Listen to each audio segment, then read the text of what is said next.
दोस्तों मारी गुज्जुनी मौज चेनल में आपનું સ્વાગત છે। આજના વિડીયોમાં આપણે વાત કરવા જઈ રહ્યા છીએ કે આજે તો જો સંજયભાઈ અને તેમના પપ્પા શોપિંગ કરવા માટે ગયા હતા તો કેટલા બધા પૈસાઓની શોપિંગ કરીને આવ્યા, એવી તો કઈ વસ્તુઓ લાવ્યા, આટલો બધો ખર્ચો કરીને આવ્યા। અને આજે તો આલુ પરાઠા બનાવતા ઘરે આ શું થઈ ગયું, અને જુઓ તો ખરા કેટલી બધી શોપિંગ કરી દીધી। અને શિલ્પા ભાભી આજે રાત્રે કંઈક યુનિક જ આઈટમ બનાવી અને સંજયભાઈ રણજીતભાઈ જમવા માટે ના રહ્યા, શું બનાવ્યું હતું બધી જ માહિતી મળશે તમને આપણા આ વિડીયોમાં। મારી ચેનલ બનાવવા હોય તો ચેનલને ફટાફટ લાઈક શેર અને સબસ્ક્રાઇબ કરી દો।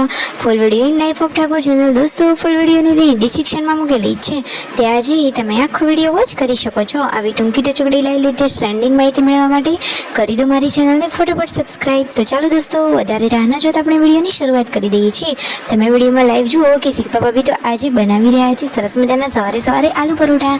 તો દોસ્તો ખબર નહીં કે સ્ટફિંગ ઢીલું હતું કે લોટ ઢીલું હતું, પાર્વતી ભાભીએ ટ્રાય કર્યો તો પણ સરખા ના બન્યા, શિલ્પા ભાભીએ ટ્રાય કર્યો, પછી તેમના મમ્મીએ પણ ટ્રાય કર્યો, પરંતુ કોઈનાથી કમ્પ્લીટ એકદમ સરસ તો બનતા જ નહોતા। બધા જ લોકોએ ટ્રાય કરી જોયા અને જુઓ તો ખરા કે પછી રસોડાની હાલત શું થશે તમે જુઓ।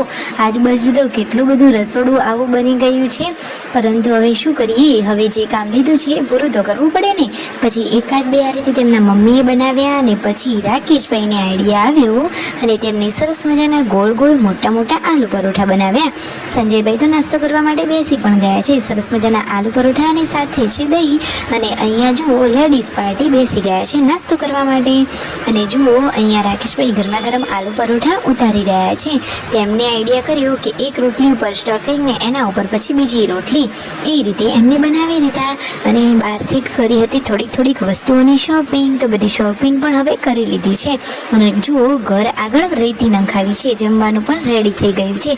આજે સંજયભાઈ અને તેમના પપ્પા જવાના છે બહાર ખરીદી કરવા માટે, ખેતરની કેટલીક જરૂરિયાતની વસ્તુઓ લાવવાની છે, તેમને ખેતરમાં પાઇપલાઇન નંખાવાની છે, તો એના માટેનો બધો જ જરૂરી સામાન લેવાનો છે।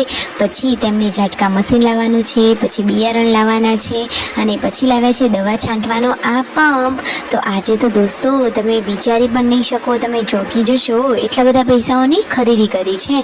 તો જુઓ તો ખરા દોસ્તો હવે શોપિંગ કરીને ઘરે તો આવી ગયા અને પછી તેમના મમ્મીનું રિએક્શન શું હતું, તેમના મમ્મી કહે છે કે કેટલાની શોપિંગ કરી, તો પછી જુઓ સંજયભાઈએ આંકડો જણાવે કે 35,000 રૂપિયાની ખરીદી થઈ છે। શું દોસ્તો તમને ચકિત થઈ ગયા?